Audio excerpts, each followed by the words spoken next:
Pada zaman dinasti Tang, tepatnya tahun 700 Masehi, di mana Kaisar Tang bernama Taizong mendapat julukan Dewa Perang setelah melakukan perang tanpa kekalahan.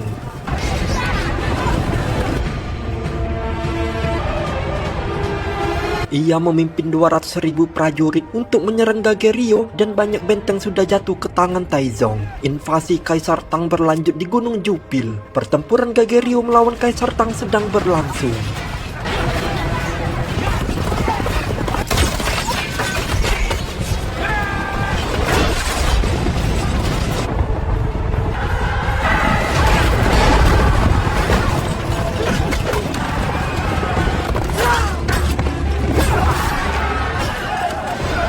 Awalnya pasukan Goguryeo berhasil mendorong pasukan Tang, namun Kaisar Taizong membuat formasi kejutan dengan menyerang pasukan Goguryeo dari sisi lain.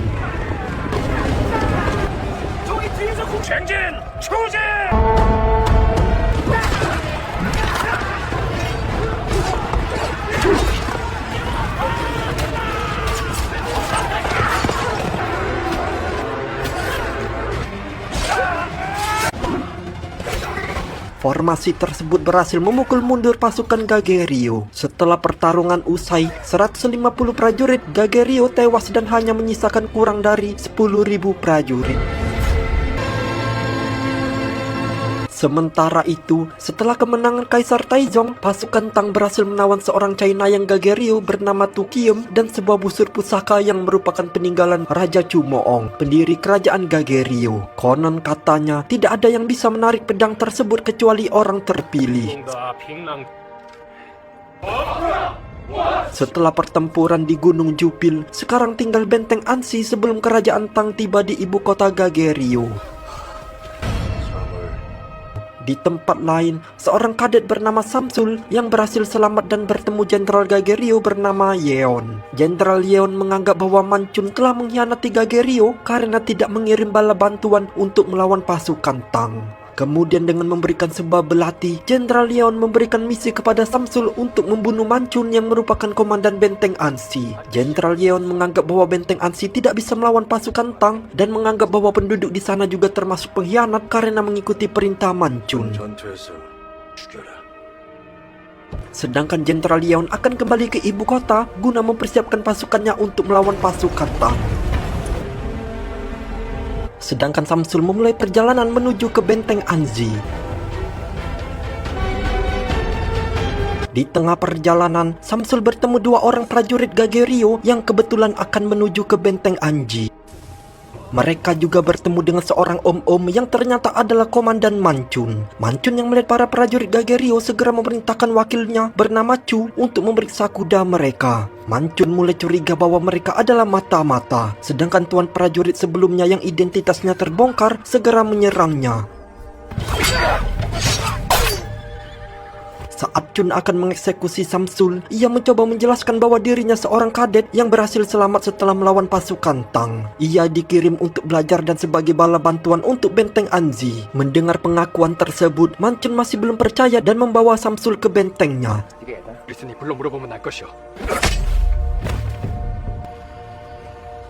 Setelah tiba di benteng, Mancun langsung mendapat kabar bahwa dua kapten mulai ribut.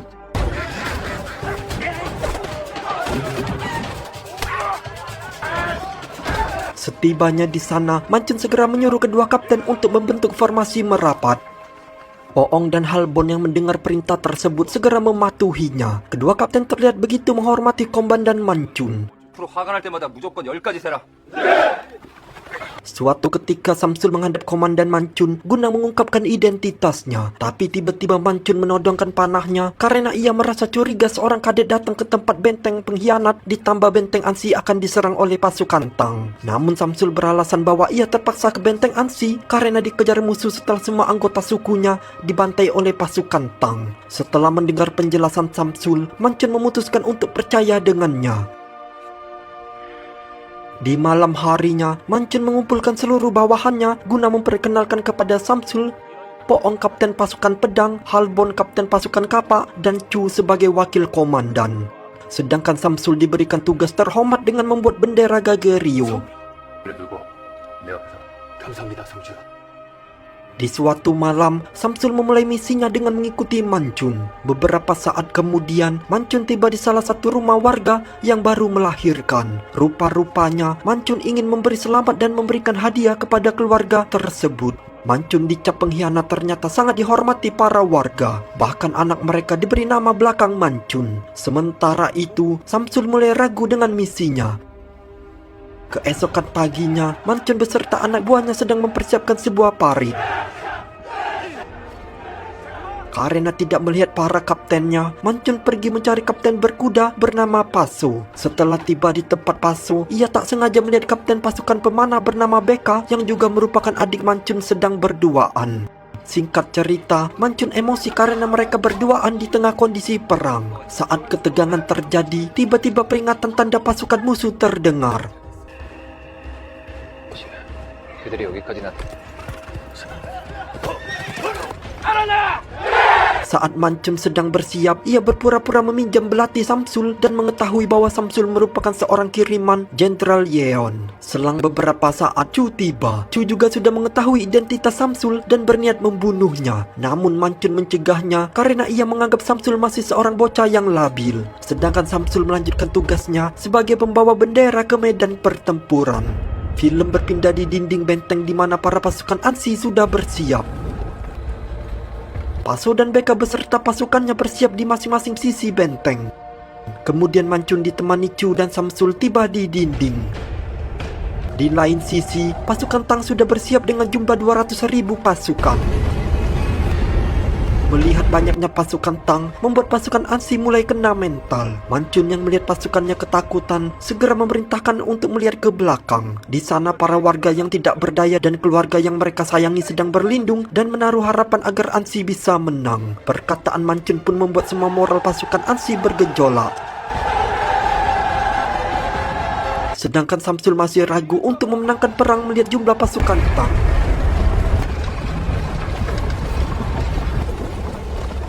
Akhirnya perang pun dimulai. Pasukan Tang memulai serangan dengan melemparkan batu dengan pelontar raksasa.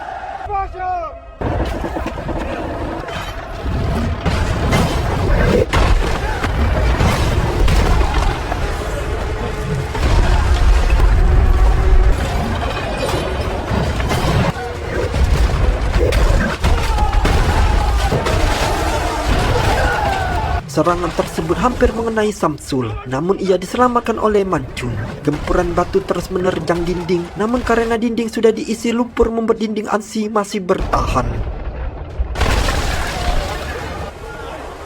Setelah rencana menghancurkan dinding gagal, Kaisar Tang menyuruh pasukannya untuk memanjat dinding. Dengan bermodalan jumlah, pasukan Tang maju sebagai perisai dinding. Setelah tiba di depan dinding, pasukan Tang berhasil mendirikan beberapa tangga. Sementara itu, pasukan Ansi berjuang sekuat tenaga menjatuhkan pasukan Tang.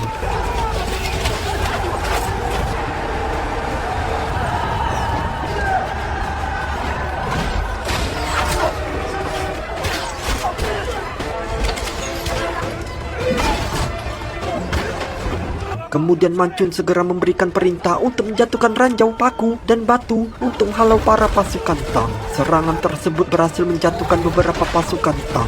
Namun serangan pasukan Tang tidak berhenti di situ. Mereka mengirim sebuah tangga raksasa ke dinding benteng. Berkat tangga tersebut, para pasukan Tang berhasil memanjat dinding dan pertarungan pun dimulai.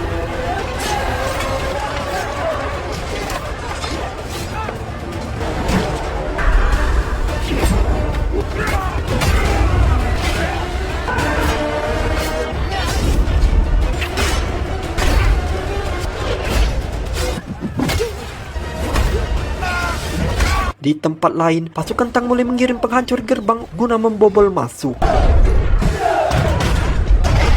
Para pasukan berhasil memasuki benteng dari kiri dan kanan, dan di saat itulah tanda untuk Beka dan Paso diberikan. Mereka segera menghadang pasukan Tang yang berhasil masuk ke dalam benteng.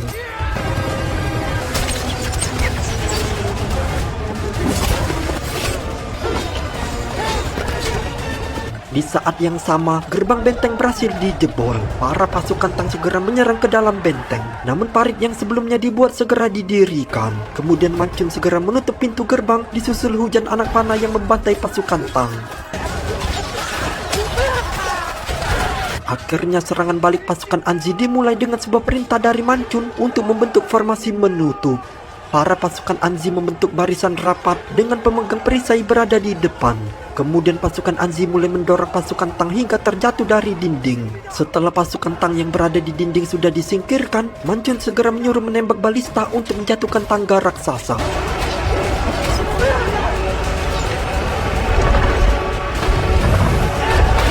Setelah balista ditembakkan, pasukan Anzi berhasil menjatuhkan tangga raksasa dan berhasil dengan kemenangan pasukan Anzi.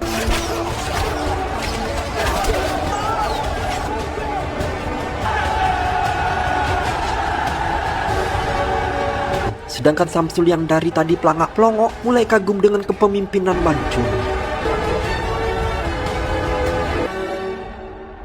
Di suatu malam, Samsul mulai bimbang dengan misinya. Dengan bermodalkan belati miliknya, Samsul mulai mengarahkan belati ke arah Mancun dan menanyakan alasan Mancun tidak mengirim pasukan saat perang di Gunung Cupil. Mancun pun mengatakan yang sebenarnya bahwa ia sudah memberitahu Yeon bahwa perang di area terbuka akan membunuh pasukannya. Namun Yeon tak percaya dan terus berperang. Sebab itulah Mancun tidak ingin mengirim bantuan karena ia tidak ingin pasukannya mati sia-sia. Namun Samsul menganggap Mancun seorang pengecut yang bersembunyi dari perang. Di saat yang sama, prajurit Ansi melihat pasukan Taizong mulai menyerang. Tak lama, Chu datang. Melihat Samsul menodongkan senjatanya, Chu ingin membunuh Samsul. Namun Mancun menghentikannya karena lawan Taizong lebih penting.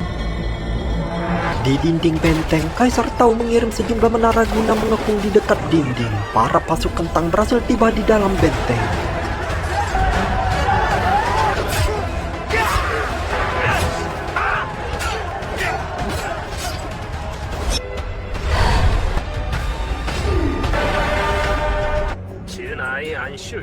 Sedangkan Mancun yang baru tiba segera memerintahkan anak buahnya untuk menyiapkan kantong bensin. Di lain sisi, Samsul akhirnya membuat keputusan untuk meninggalkan misi dan ikut berperang melindungi benteng Anji. Sementara itu, setelah kantong bensin berhasil dikumpulkan, mereka melemparkan kantong tersebut ke arah menara pengepung. Kemudian Mancun memanahnya dengan sebuah panah api. Serangan tersebut berhasil membakar menara pengepung.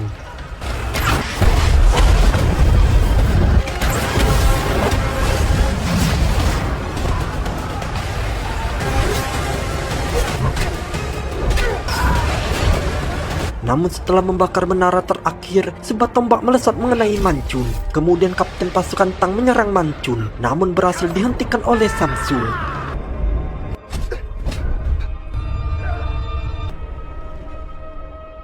Di tempat lain, setelah semua rencananya gagal, Kaisar Taizong memanggil Tukiem guna meramal masa depan Anzi. Singkat cerita, Tukiem meramalkan Anzi kalah dalam perang saat Kaisar Taizong membuat sebuah benteng. Setelah mendapatkan strategi baru, Kaisar Taizong mengirim Tukiem ke tempat Mancun dengan memberikan sebuah busur pusaka peninggalan Raja Chumoong.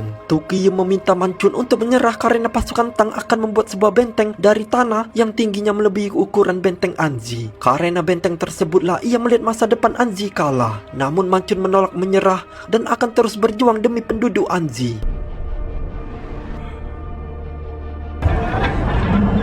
Di keesokan paginya, pasukan Tang mulai membangun benteng yang diperkirakan memakan waktu 3 bulan.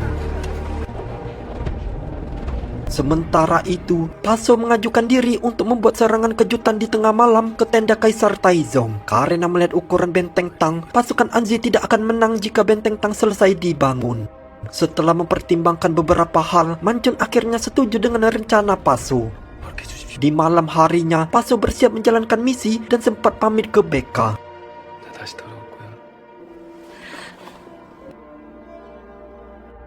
Di tempat lain, Tukie melemparkan panah sebelum Paso berangkat. Singkat cerita, Paso beserta pasukannya tiba di tenda Kaisar Taizong. Namun pasukan Tang sudah menunggu Paso dan berakhir pembantaian di pihak Paso.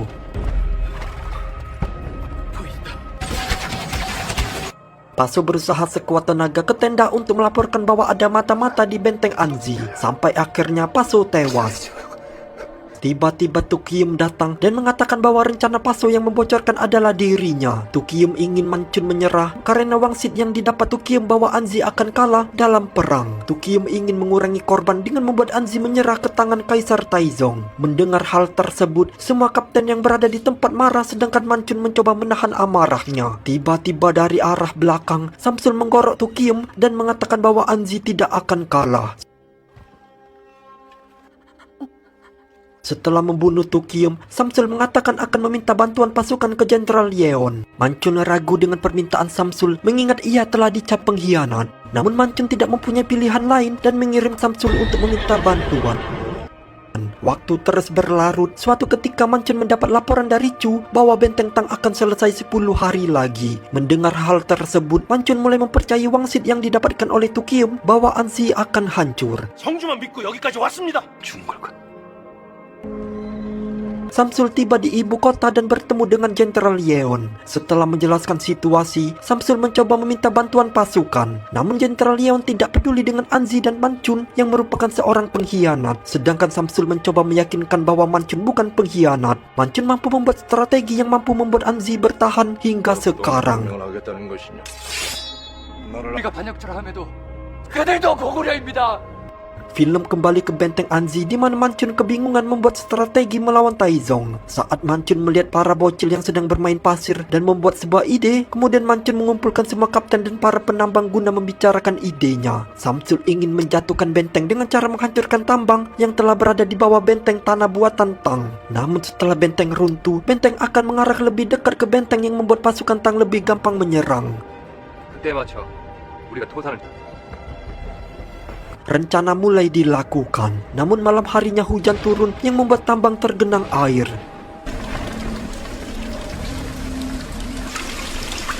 Di keesokan paginya, para penambang mulai menguras air dalam terowongan. Sementara benteng Tang sudah selesai dibangun. Mereka segera bersiap untuk menyerang Anzi. Di lain sisi, setelah menguras air, mereka segera membakar tiang penyangga. Namun karena basah, tiang tersebut tidak bisa terbakar. Salah satu penambang segera melapor ke Mancun dan mempunyai ide yaitu untuk menebang penyangga tersebut. Mancun mengolok ide tersebut karena para penambang akan tertimbun di dalamnya. Namun para penambang siap mengorbankan dirinya. Mereka menganggap jika benteng Tang berhasil menyerang sama saja mereka akan tewas di tangan pasukan Tang. Akhirnya Mancun pun menyetujui ide tersebut. Kemudian para penambang segera memotong kayu penyangga, sementara Mancun beserta pasukannya bersiap melawan benteng Tang.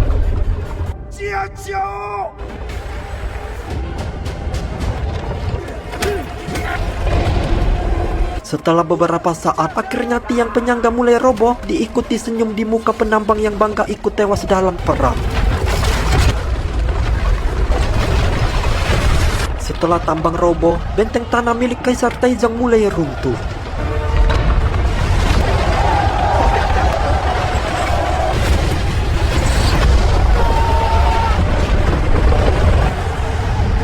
Setelah keruntuhan benteng, semua pasukan Anzi segera mengambil alih benteng tanah tersebut.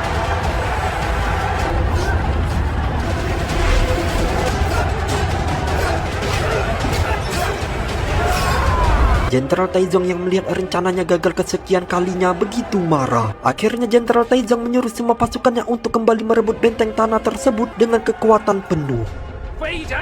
Sementara itu Mancun segera membentuk formasi bertahan untuk mempertahankan benteng. Akhirnya pertarungan terakhir dimulai dengan ratusan ribu melawan kurang dari 5.000 pasukan.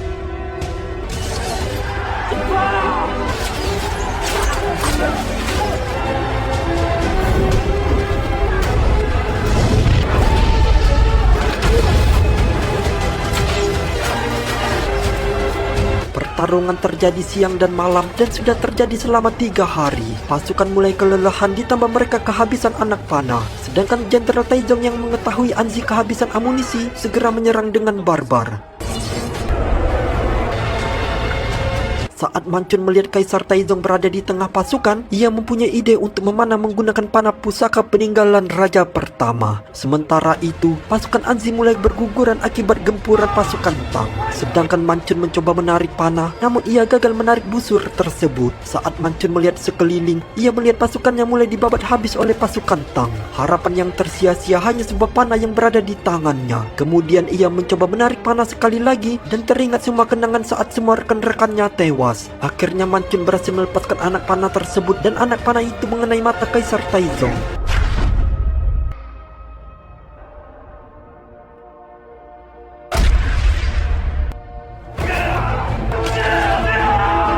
Setelah Kaisar terluka, dari kejauhan sebuah pasukan menuju ke arah pasukan Tang, yang rupa-rupanya Samsul berhasil meyakinkan jenderal untuk membantu Anzi.